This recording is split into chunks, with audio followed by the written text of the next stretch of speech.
Nigga, when my name come up, respect it.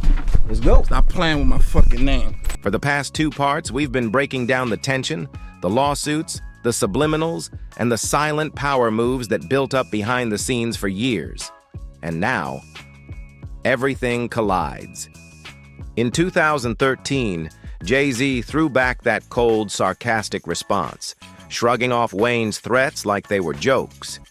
Then came the $51 million lawsuit, the $50 million countersuit, and years of messy courtroom drama that left friendships shattered and loyalties exposed. And when it seemed like things might finally cool off, boom, the Super Bowl snub hit. Wayne called it the most painful moment of his career, while Birdman jumped back online, firing shots and rallying the young money cash money billionaires in his defense. So when you look at that footage, those few seconds of pushing, shouting, and raw anger, you're not just seeing one bad night. You're seeing the weight of 20 years of betrayal, pride, ego, and unresolved business crashing together all at once. Every subliminal diss that went unanswered, every lawsuit that settled without closure, every move that felt like disrespect, it all exploded right there, in what was supposed to be a simple industry networking event. That clip isn't just a fight, it's history caught on camera. What comes next? Nobody really knows. Something's going on with Birdman. Look at him. Look, he's falling asleep while he's talking. Come on, bro, wake up. You falling asleep mid-conversation now? Look, he had to tap him like, wake up, bro. What is going on with Birdman, guys? Birdman, you good, bro? Didn't you do this recently on stage? They were performing? The aftermath of this shocking moment is still unfolding, and while the internet is losing its mind, the real-world fallout seems murky. Legal consequences look unlikely. There have been no formal complaints, no arrests, no police reports. Both Jay-Z and Birdman seem determined to keep this situation out of court, which makes sense. Because once lawyers get involved, the story stops being about pride and starts being about paperwork.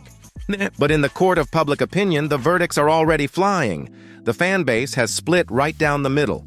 Supporters of Birdman are saying this is exactly what happens when one man's institutional power, Jay-Z's, makes him untouchable by normal industry channels. To them, this wasn't just a fight. It was the only way left to make a point face to face. In their eyes, Birdman didn't start the chaos. He finished years of disrespect that couldn't be handled through press statements or lawsuits. Meanwhile, Jay-Z's defenders are calling foul, saying Birdman has no claim to victimhood. They point right back to the cash money controversies, the unpaid royalties, and all the artists who've spoken out over the years. To them, Birdman built his empire on shady deals and broken trust. So whatever happened in that room, they say he's the last person who should be crying foul. I never allowed Universal, and they gave me, and I got nothing but love and respect for Universal because they never tried to take that from me. They gave me, and that was my consent that this is what I wanted to do, and they never tried to take that from me. And I know early on in other artists and other people's careers, not to say Universal, but they took that from them. Yeah. I never experienced that. That's epic. The industry implications, though, are where this story hits hardest. Jay-Z isn't just another rapper.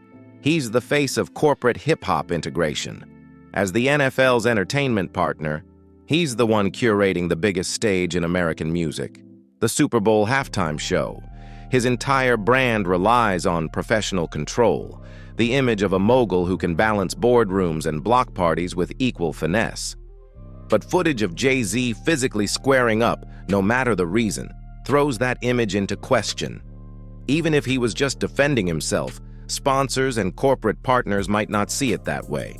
To companies that value his clean-cut executive persona, this kind of scandal could make them rethink how tightly they want to be associated with him. Birdman's situation, though, flips that logic on its head. His reputation was built on street energy, on loyalty, toughness, and the willingness to defend his camp by any means. So for some fans, seeing him step up physically might boost his credibility. But for others, it only confirms the criticisms that have followed him for years, that he's too tied to the streets, too unpredictable, too ready to throw hands instead of contracts. Either way, both men just had their public images rewritten, and the whole world is watching to see who walks away stronger from the chaos.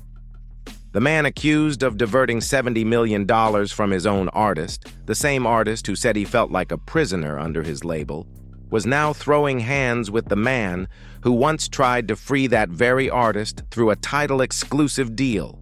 The irony is almost cinematic, and the narrative possibilities are endless, and none of them make anyone look good.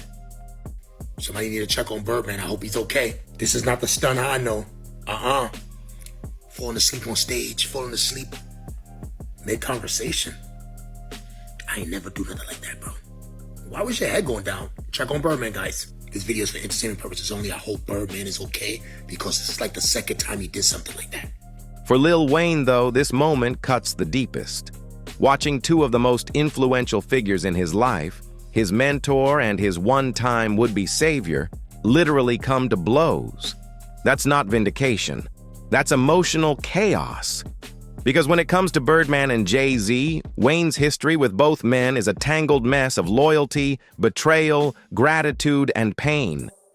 Birdman raised him from a teenager into a superstar, then allegedly exploited him, held his album hostage, and still somehow managed to get his loyalty even after everything. He made Wayne rich, then left him trapped. Eventually, Birdman gave him an 8-figure settlement, but money couldn't undo the emotional damage or the years of legal warfare. And Jay-Z?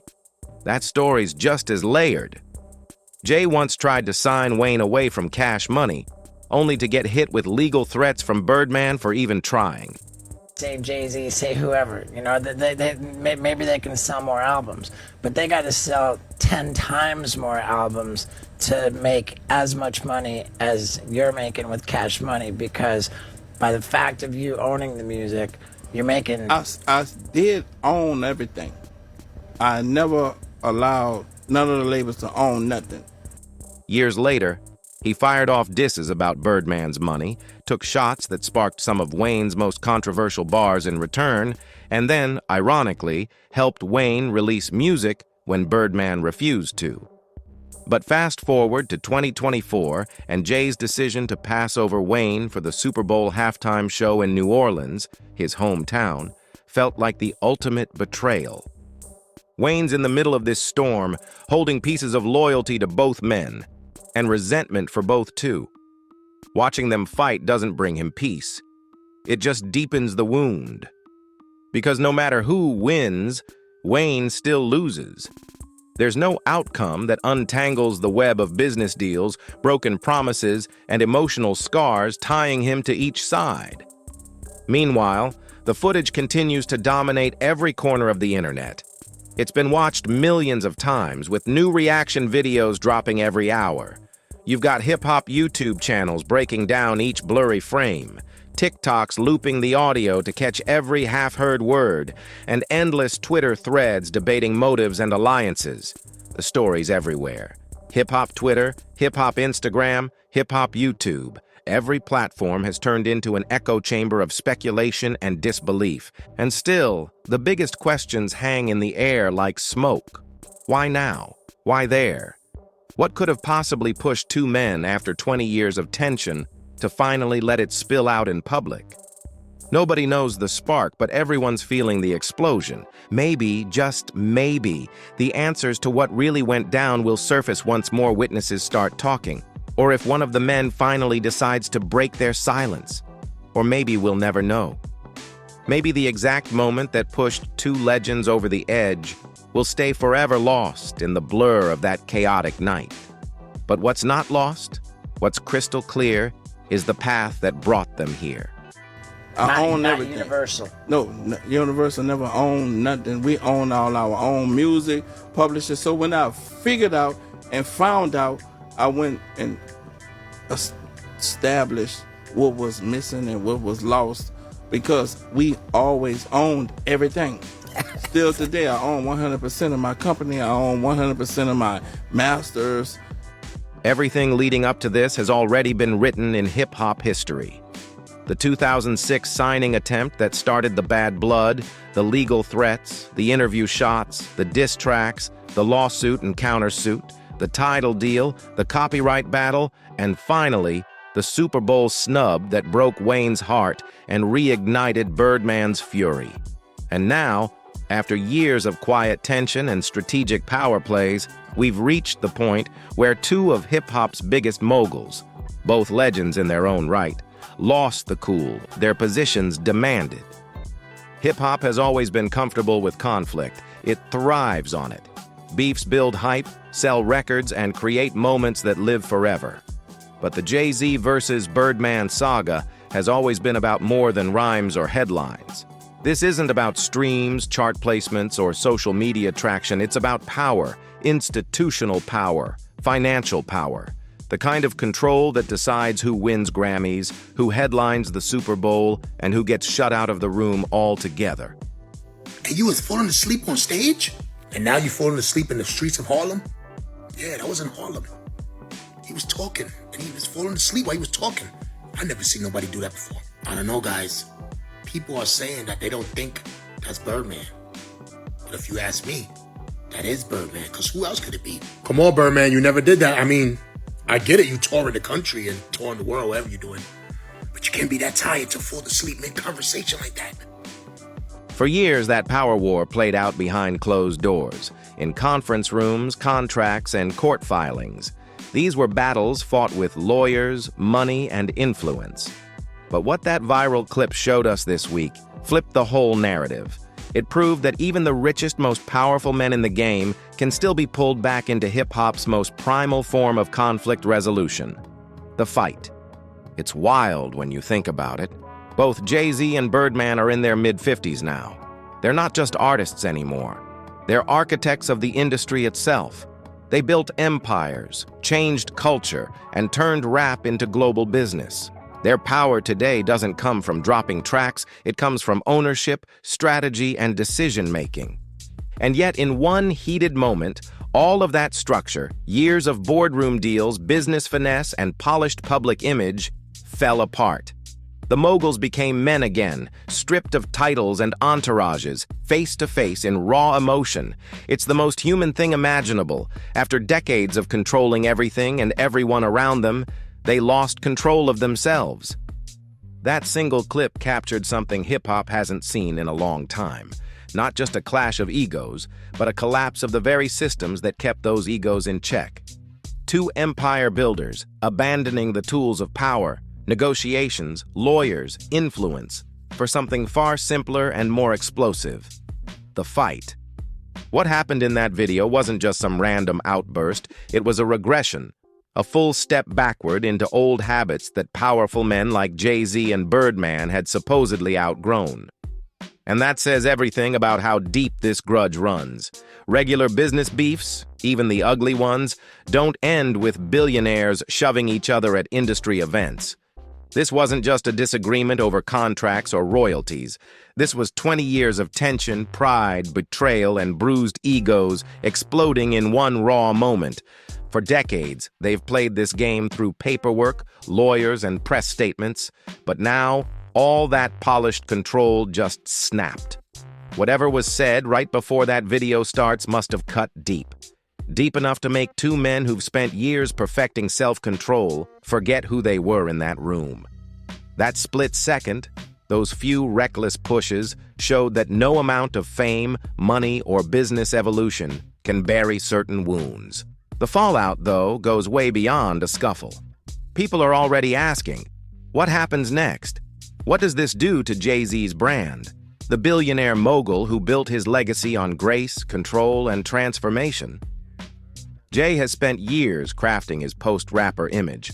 The smooth businessman who made hip-hop corporate, the strategist who went from Marcy Projects to Madison Avenue. He's the guy brands trust, the one executives invite into the boardroom as proof that hip-hop can sit beside Wall Street. But now, footage of Jay physically throwing hands, no matter who started it, complicates all of that. It muddies the narrative he spent a lifetime building, that of the evolved mogul, too refined to ever be dragged back into street-level drama. For corporations and sponsors who value Jay-Z as a model of composure and maturity, this could be a nightmare moment. Even if he was defending himself, the image of him losing control will linger, and it's not easy to rebuild that kind of aura once it cracks.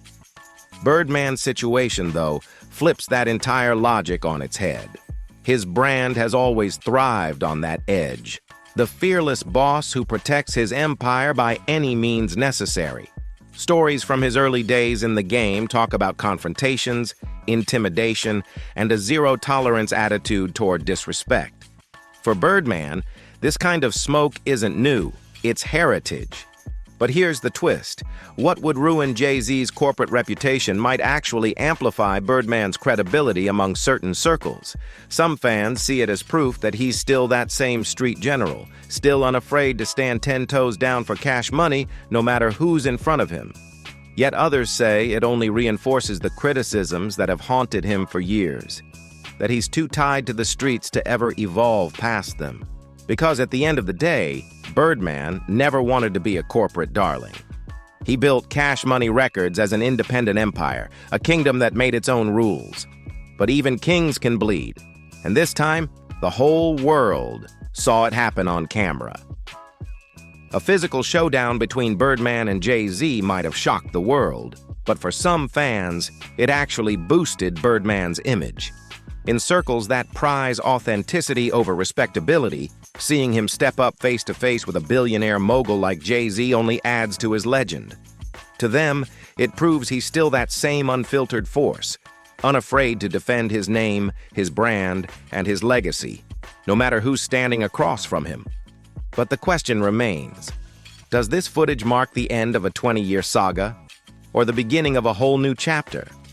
Because if history has taught us anything, it's that conflicts like this never end cleanly. They simmer, cool down, and then come roaring back in new forms, new alliances, new betrayals, and new players stepping into the ring. What fades one year comes back the next, sharper than before. For 2 decades, Jay-Z and Birdman have been circling each other like giants, each one testing the other's reach, power, and patience. And now, that circle has finally closed tight enough to turn words into contact. What happens when it tightens again? When pride, ego, and history collide one more time? That's a question only time can answer. One thing's for sure, the game will never look the same after this. The footage didn't just capture a fight, it captured history. A flashpoint moment between two architects of hip-hop power whose rivalry shaped the culture itself. If you made it this far, you know this story runs deep. So don't forget to like, subscribe, share, and drop a comment below. Let us know what you think. Was this the end of the war, or just the calm before the next storm?